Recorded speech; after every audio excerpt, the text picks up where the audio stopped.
Kada mi panin kalmeka welcome rabakan lu hey do de hey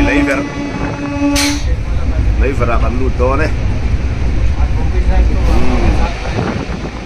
lever chulo ya ada nang tau dia ku bai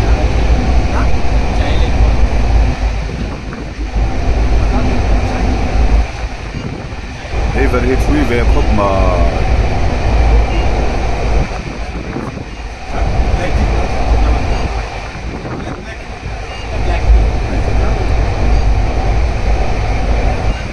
welcome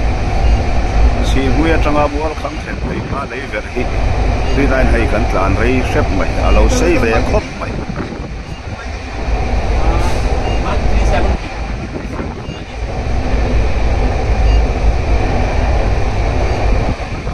về khóc mày ở đây vậy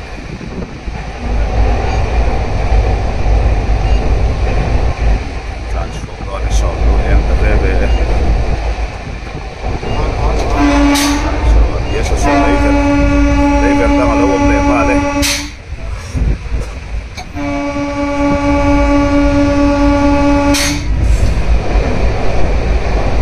chúng tôi đều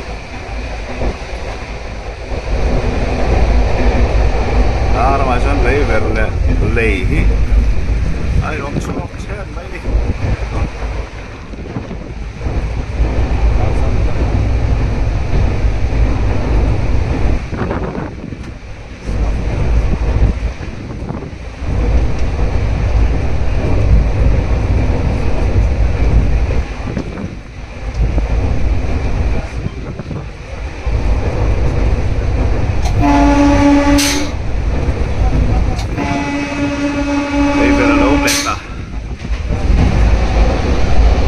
lever rồi